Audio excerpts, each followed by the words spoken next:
lamɛnbaga n b'a ɲini fo ka jaw partager kosɛbɛ an y'o de f'u ye ka to k'u abonner an ka bɔlɔlɔ siraw kan maa min tiɲɛ la k'i ka nin kɛ yan parce que munna mɔgɔw hakili la ko an bɛ kuma TikTok dɔrɔn de kan parce que an bɛ kuma YouTube kan munna ka taa YouTube in de kan YouTube in de o de so la fu ɲɛna wala u filɛ YouTube min kan an ka page u b'a bɛɛ dɔn a kɔrɔ ye jumɛn de walasa u ka se k'a walawalalen sɔrɔ parce que an bɛ mun kɛ YouTube in kan o ye 20 minutes 30 minutes donc TikTok a tɛ tɛmɛ 3 minutes donc ni na sa i bɛ walawalali bɛɛ lajɛlen sɔrɔ a la kalanna attaquera kalana an y'a ye k'a fɔ nin waati laban in kɔnɔ sɔrɔsiw ye wulikajɔ dɔw de kɛ o de kɛra sababu ye mɔgɔw siran kojugu u yɛlɛmana kalana zone de kɔnɔ parce que Buguni Kɔlɔnjaba Loloni Mandela ka taa ni fo Zegoye an y'a ye k'a fɔ sɔrɔsiw ye wulikajɔ min kɛ opération min bɛ ka kɛ yen terroriste minnu tun bɛ o zone na olu siranna u yɛlɛmana ni kalana côté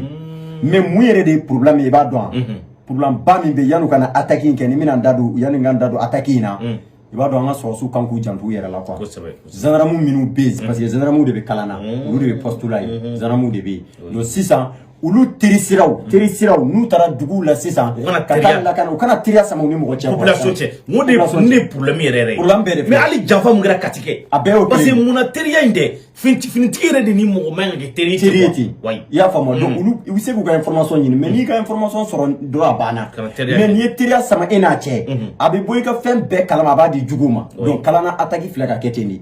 depuis kunna sini terroriste bɛ ka information ɲini kalanna kan ne ko gendarme joli de bɛ garde la parce que gendarme te ko terroriste kama ou be fɛn u be poste in na walasa parce que ni duguba kɛra ye ko sɔrɔsi tɛ tentigi tɛ a cɛ man ɲi donc wajibi de don fo an ka lakanabaga dɔ ka kɛ yen quoi donc o de ye ninnu kalanata in ye quoi donc o gendarme minnu bɛ yen n t'u siɲɛ fɔlɔ ka kalanna fana attaquer n'u siɲɛ filanan kalanna ko in bɛ voilà u kun y'a attaquer ka tɛmɛ et puis sanu bɔyɔrɔ fana don voilà u kun y'a attaquer ka tɛmɛ fɛngɛ fana bɛ yen min bɔyɔrɔ ani fɛngɛ fana bɛ yen an ka fɛn dɔ kalanna min kɔnɔ o tɛ bin très bien u bɛ ka nin bɛɛ de fɛngɛ u bɛ ka munumunu nin bɛɛ de kama donc u ka attaque fɔlɔ la a ma diya u la u kɔni sera ka mɔli dɔw jɛni mais a ma diya u la parce que u fagara u la donc u ka bi attaque in na u solila ka taa maa min ye information d'u ma mɔgɔ hakɛ min bɛ a y'a yiru la mɔgɔ min bɛ garde la a y'a f'u ye mɔgɔ hakɛ min bɛ a y'a f'u ye bon c'est ce qui n'est pas bon c'est ce qui n'est pas bon donc donc a ye fɛn bɛɛ f'u ye quoi a y'u ka coordonnées bɛɛ d'u ma k'a ban u y'u ka labɛn kɛ ka na ni mɔgɔ 10 bɛ yen sa olu bɛ na ni mɔgɔ 40 mɔgɔ 40 donc mɔgɔ 10 bɛ se ka mɔgɔ 40 lajɔ a ka gɛlɛn o mais ala barika la barika bɛ an ka gendarmew la quoi parce que gendarmew sera k'u jɔ u jɔyɔrɔ la u kɔni y'u pousser parce que u jɔra u jɔyɔrɔ u y'u pousser hali n'u nakun ye tiɲɛni ba min u ma se k'a kɛ parce que marifatigi mɔgɔ tɛ se k'a fɔ a tɛ tiɲɛni kɛ o e bɛ ka kisɛ ci ne la ne bɛ ka kisɛ ci la e ka balle perdue bɛ se ka ne sɔrɔ wa e bɛ se ka tasuma kɛ minɛn dɔw la k'olu jeni o tɛ ban ko la quoi parce que e nana bali ne la de 4 heures 3 heures su gangan na ka na bali ne la donc olu ta ye mun ye n'u taara yɔrɔ la ka tasuma kɛ minɛnw na k'o filmer k'o ci u ka ɲɛmɔgɔ ma walasa u k'a fɔ ko a tiɲɛ na nin groupe ye baara kɛ très bien nin groupe ye baara kɛ u b'a dabɔ o de kama quoi o de ye u ka nin fɛn ye kalanna kɔni attaquera bi mais an y'a ye police gendarmew jɔra u jɔyɔrɔ la wele bilala sɔrɔsiw ye u fana jɔra u jɔyɔrɔ la mais san n bɛ fɛn kelen de fɔ an ka sɔrɔsiw ye ani an ka ɲɛmɔgɔw kalanna u k'a lajɛ ka renforcer kosɛbɛ quoi ka force ba bila ka taa kalanna quoi u k'a lajɛ yɛrɛ de kalanna zone patrouille ka k'a la quoi wulikajɔ ka kɛ kalanna zone in na quoi parce que n'i y'a mɛn bi olu bɛ ka position ba sɔrɔ ka na attaque kɛ kalanna u tɛ ka se ka attaque kɛ Mali fan si bilen ka ɲɛsin gendarmew ou bien police ou bien sɔrɔsiw ma u nana kalanna donc u y'a ye k'a fɔ jama min bɛ yen a ka dɔgɔ donc u k'a lajɛ u ka dɔ fara jama kan wa u k'a lajɛ patrouille fana ka kɛ a kungo kɔnɔna na kulonkɛ kana kɛ quoi parce que n'i bɛ jugu kan quoi kana temps d'a ma sisan an b'u kan sisan an b'u neutraliser an tɛ ka temps d'u ma donc sisan min an b'u kan sisan de an fana kan ka wulikajɔ sabati ka se ka fɛn fɛn y'u ka sira ye k'a bɛɛ datugu donc kalanna an bɛ kalanna ka denw fo parce que u caman y'an wele ka information d'a ma k'a fɔ ko attaque kɛra yen n ko an b'an bɔra a kalama donc an kɔni bɛ mun fɔ o ye duwawu de ni maa min banana na ala ka nɔgɔya kɛ a tigilamɔgɔ ye ni maa min tora la parce que an ma kibaruya bɛɛ sɔrɔ k'a ban an kɔni y'a mɛn fɛn min ye terroriste kɔni olu kɔni machine kɔni neutralisera olu la wa tɔw bolila o kɔni information bɛɛ sɔrɔ la donc an bɛ duwawu de kɛ ala k'an kisi ni ɲɔgɔn wɛrɛ ma ɲɛmɔgɔw k'a lajɛ u k'u hakili to kalanna la kosɛbɛ ani Sikaso région bɛɛ wulikajɔw ka se ka kɛ baaraw ka se ka kɛ walasa lakana de sabati ye kosɛbɛ kosɛbɛ i y'a ye n ko bɛ moto kolonko la sa terroriste moto kolonko essence banna o donn'o de la ni ka video dɔ bɛ ka moto kolonko bɛ ka kolonko mais nin essence tiɲɛ yɛrɛ de essence tɛ dɛ ayi mun ne kun ta mɔgɔ caman ko essence de essence tɛ essence ko manque tɛ o sisan u taara bali ka don zone dɔ de kɔnɔ zone mɔgɔ dɔ de k'u ma ko interdilen est-ce que bɛ k'a faamu wa zone interdilen don population civile la parce que faya minnu taara olu taara bɛn o dɔ de ma kungo kɔnɔna na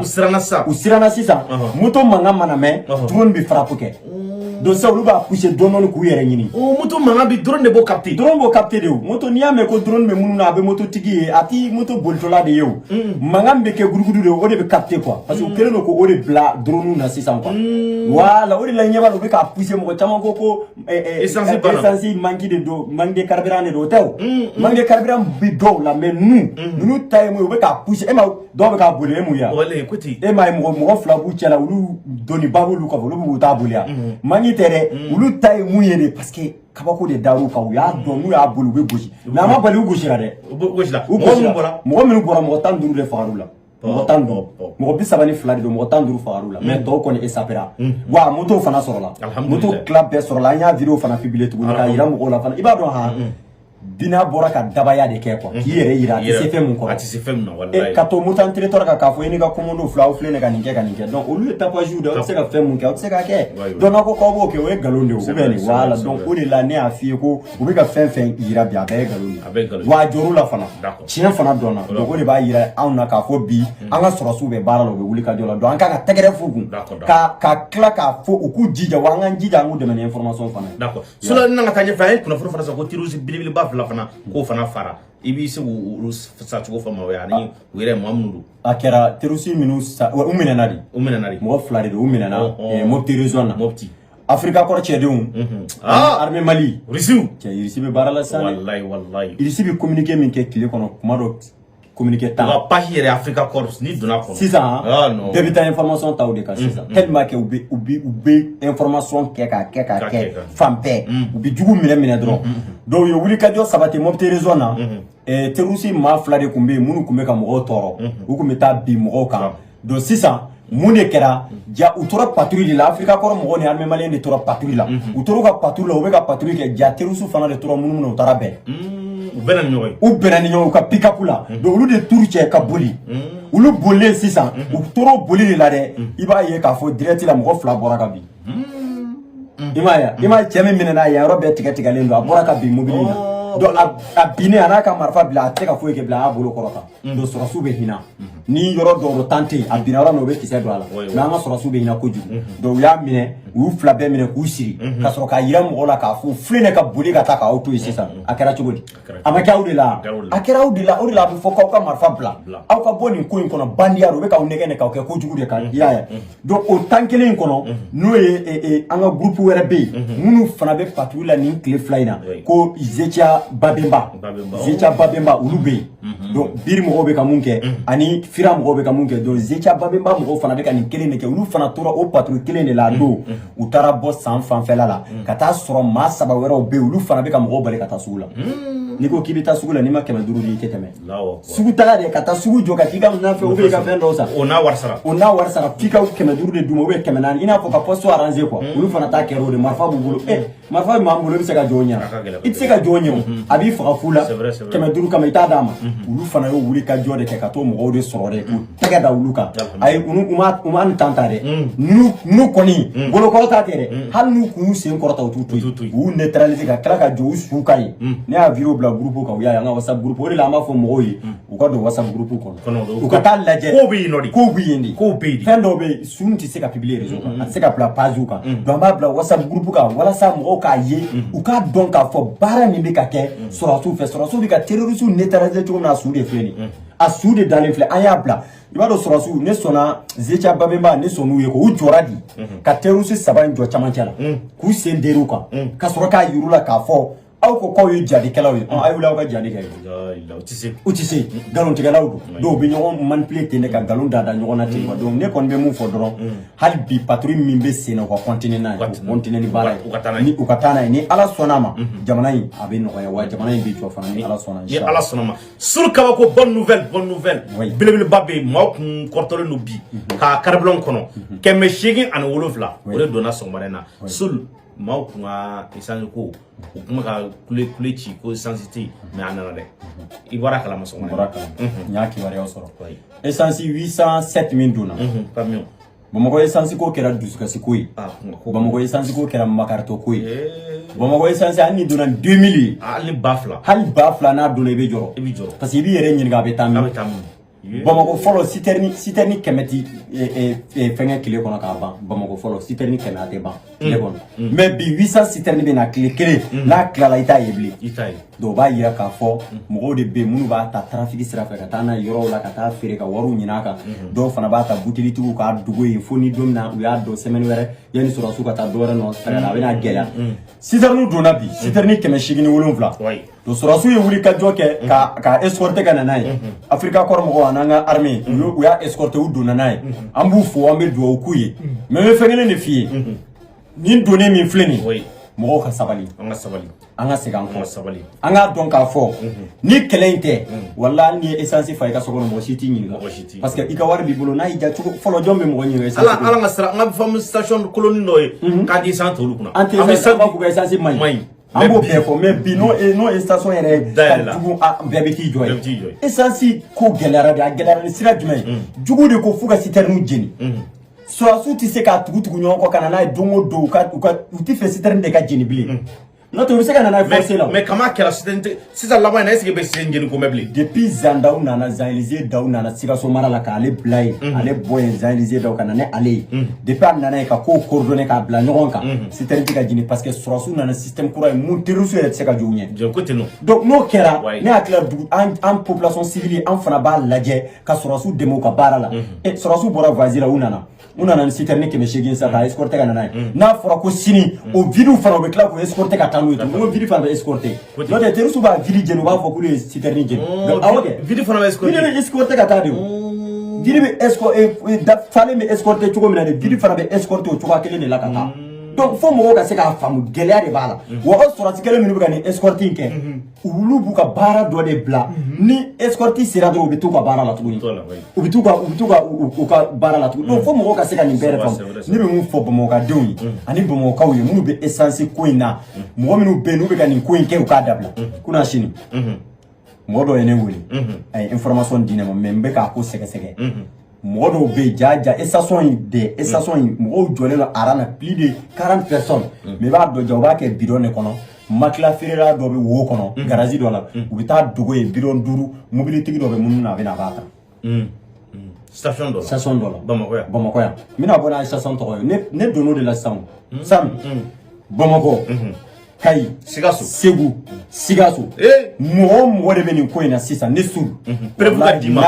prevu jole me dinema ne bi to la bomba di billahi wane tati ka fo de ko e afo ne drone me tamba filmer hanni ne wole joro me taninga dalui parce que wa foko ni u to fa sa ko ska plainte du camp ubadu oh la sara bi filmi filmi bi ki bolu abi ki bolu mais non France raketa o fana ko c'est vrai e fana plainte doit très bien. Ya famo donc a dalu de ba ambolo nu kamino de damne sisa Bamako ta to de bena parce que Bamako a pakay de be Bamako ko na fale ni do Bamako mo ko na ali dutigu bala munu farabi u don blaga esanta ka dugo ka fere na gelalo ba dugo kle flyna avec a gelali min ke ba ye do ba dugo ka fere do ne ba fo bomo anga sabala anga boni ko ko anga donc a fo ni président na anga la fial de kama asimbe wala sa jamana bi se ka la fial be kan sa ko so be o de kama do anga jija anga deme aka bara na ka wuli ka jola jamana ka se ka la fial si terni ndoni a jaran yere parce que kunu mo ya wole ko est-ce que citerne be kana ko ka be na la be alhamdulillah duna jugu ma se ka fenke ko ala tanu bele badi do am fana ka la janga firi tugula be ka carburant soro ka ti ka ciula bana be ka se ka lafia ya d'accord am fara ka do Sigaso ça va maintenant yi kuna funu mu di Sigaso taw mais j'espère que ça va maintenant ouais Sigaso tay o don an émission min keneni jugara de farala de jatigaw kera de a sangela de mami to kumina fo u jatigara u yere la di ma fly wele ma mo fly wele ko sul ala kama kana to fo ko anda kebli ale ya to fo ne ayre to ko ndili wallahi sulgoni abdani masara manche ale a to fo kasre ale to tega lisi station to fo ne ko ale ta kalama de mo de afo ale suro ko mo do be ka ko ke ko mais ale bina wuli ka jo sabati abina fo ale opérateur économique mais ale ta kalama mais mo do be ka business ki ale ka ro zero do be ka business ki ale ka ro la donc si ça a fora e kunubi anga mi so ko fere do ya fa ki ga ro lo be ka kere do ale fle ka ne wuli ale fe ko a station to dirane mo ya to tala ya ale to wala to tala mais ne ma bo fili la quoi ne ma bo fili la ngwa ma basi tala wala sa ka courage ta mo minu be afana ku ko nay mo soro la ale ba tege mine kata di gendarme mai écoutez mais bi Sikasso gouverneur fo musodo ah ni muso yi mali kono ni muso ba de ibaro mo chama ta do ko muso de do billahi sul ni muso yi la ilaha tout le temps sur le terrain ale ko mana ka ta terrain ka ta laje ka fo ko musodo kale ba to so no biro kono allo non ne bi muso yi don ko don tegere san ni ko kele san wu tele ka ne wole koy sul mɔgɔ ninnu tɔgɔ mana bɔ mɔgɔ bɛ ŋanamu na Sikasso ya Sikasso kɔni ne kɔni ka yɔrɔ la ya essence ko la n'an bɔra a kalama e kɔni i ta b'i lakale yɔrɔ wɛrɛ ayi essence ko an t'o kulonkɛ la a ma dan o ma dɛ a kun ye radio sotigiw ka communiquer passiw bɛɛ la mɔgɔw kana tɛmɛ a sira fɛ ŋanamu sira ni mɔgɔ minɛna na e de y'a laɲini ni mun y'i sɔrɔ e de y'a laɲini a y'o communiquer comme radio suile u t'i lamɛn kosɛbɛ réseaux sociaux de bɛ lamɛn bi i m'a ye donc muso in ne b'a fo ne bɛ gouverneur an ka kɛlɛ de ɲiw n bɛ dugawu kan ni bɛ an ka kɛlɛ de ɲiw a ye ne encouragé an ka dugu dɔ tɔgɔ fɔ voilà o dugu autorité ka wuli k'u jɔ k'a ko sɛgɛsɛgɛ parce que aw bɛ mun kalama olu t'o kalama olu t'o sɔrɔ parce que mɔgɔw b'an wele k'a fɔ an ye u b'a fɔ an ye c'est très important tiɲɛna a diyara ye wa a ko fana ne ka mɔgɔ min tɔgɔ fɔ n k'a ma n kɛlen don ka émission yɛrɛ de sigi a kama don dɔ la waati nataw la parce que an ma tila sɛgɛsɛgɛliw la n'an girinna k'a fɔ ten dɔw b'a essayer k'u dogo k'a kɛ business ye dugu ma sisan mais n'a a bakurubaw bɛɛ farala ɲɔgɔn kan k'a di o bɛ kɛ sababu u bɛɛ bɛ minɛ ɲɔgɔn fɛ donc la prévu fana bɛɛ bɛ d'u ma o de ka ɲi donc musoba in an b'a fo an bɛ dugawu k'a ye ala k'a dɛmɛ Segu an bɛna ale dɛ a bɛ ayi Segukaw ta to Segu mɔgɔ 15 de dira ma Segu an bɛna ale dɛ ta kɔni ne bɛ don a la dɔrɔn ne bɛ tɔgɔ di émission préparée Segu ayi Segu ta kɔni hali n t'a f'i ye ko an bɛ n'u fo tɔgɔ fɔ an b'a di direct de la Blanc fana Blantan in juguyalen don dɛ Blantan ne ko mun de bɛ ka mɔgɔ bila nin na de sa Blanc fana ta bɛ man nɔgɔ dɛ ah sul Kucala fana lajɛ Kucala fana de Kucala kɔni ta kɔni a bɛ n'a dɔrɔn u b'a dogo a bɛ n'a dɔrɔn u b'a dogo mais solution donni dugu in bɛɛ la kelen ne bɛ n'a daminɛ de Kucala Segu Bila Mopti Sebari Mopti yɛrɛ ta u bɛ taa di terroriste yɛrɛ de ma a dɔw tɛ dɛ kana hala dɔw fɔ u bɛ taa di terroriste yɛrɛ de Mopti ka kana fɔ k'i b'a fɔ a dɔw yɛrɛ kana bɔ ɲɔgɔn na yɛrɛ sa ne ka téléphone tɛ sinon u b'a dalilu yiri la u bɛ taa di terroriste yɛrɛ de ma parce que mun na olu mana ta dɔrɔn ba de bɛ yen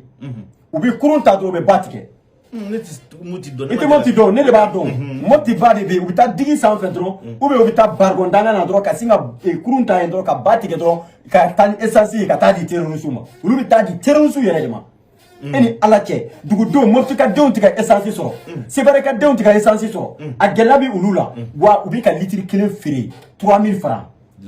3000 francs wa fana u t'a feere ten n'u t'i don u b'a f'i ye ko essence tɛ yen u b'a feere u dɔnbagaw de ma minnu b'a dɔn business b'u bolo n bɛna bɔ ni Mopti bilayi station tigi o station tigi k'e de bɛ ka nin wale kɛ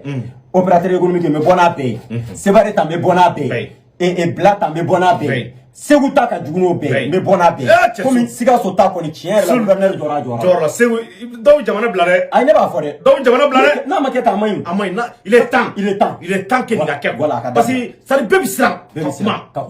kuma mais mɔgɔ bɛ suɲɛni na a bɛ ka joli de bɛ ka kɛ ka na ni essence ye dɔw bɛ k'o suɲɛ ko an ka siran k'o dénoncer pour quelle raison ne kɔni dabali banna quoi ne dabali banna pour quelle raison ne bɛ ka n yɛrɛ ɲininka kuma bɛɛ de o kuma mɔgɔ bɛ siran di ne bɛna a dénoncer de n'u bɛ diɲɛ ko k'o kɛnɛ la hali u ka datuguli kɛ n'a y'u ja u ka ne faga ne b'a kɛ parce que jamana ne ka sɔrɔsiw bɛ degun min na u ka girin ni olu ta ye wa e terroriste kɛlɛ kɛ e ma se olu ye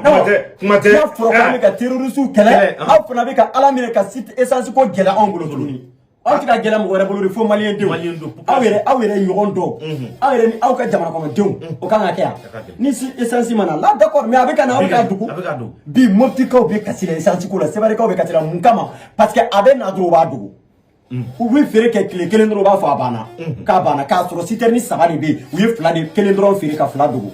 n'u ma bɔ ni sofara ye ou bien u bɛ taa ni munumunu ni gunda ka ninnu ye ka taa di kungo kɔnɔna na mɔgɔ jugu ma maa min bɛ ka taa duguw de ci ka taa duguw jeni est ce que nin kan ka kɛ yan sani an ka émission bɛ nalen an bɛna sigi nin kan bilahi an bɛna liste kɛ a bɛɛ tɔgɔ bɛ fɔ komi ninnu kɔni ta n y'a ye baara bɛ ka kɛ Sikasso ta ye Sikasso ta ne sɔnna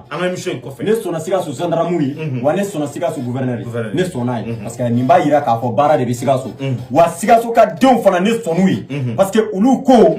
tiɲɛ yɛrɛ la depuis kuma in kɛra kow bɛ ka nɔgɔya donc nin b'a yira k'a fɔ opérateur économique minnu fana tun bɛ ka don a la olu bɛ ka commencer k'u sen u bɛ ka siran parce que nous ma sen sigi ne b'a fɔ dɛ gouverneur ko tɛ k'a ko tɛ k'i ka bɛɛ tɔgɔ di ne bɛ gouverneur wele dɔrɔn ka liste caman a ko tɛ ko n'i ye mɔgɔ tɔgɔ di parce que ko n'o y'a fɛ k'u bɛ parce que u ka fɛn dɔ faamu ni ne y'a di gouverneur ma ni ne y'a d'a ma olu tɛ bɔ o kalama o u t'a dɔn ko ne yɛrɛ da n'i y'a plainte don ne kan o y'a ye ni ne y'a d'a ma duguma ale bɛ taa dɔrɔn a b'i minɛ a bɛ taa ni prévu ye a banna donc o dun a ye segin o kan o k'a dabila yanni ne k'a wele ni ne belebele wele k'a d'a ma a marque ma yɛrɛ a b'a dɔn kulonkɛ t'a la bɛɛ Sikaso bɛɛ b'a dɔn donc an bɛ mɔgɔw fo ni citerne ko in mɔgɔw k'u janto u ka sabali essence ko in u ka nin dabila u ka bɔ nin ko in kɔnɔ voilà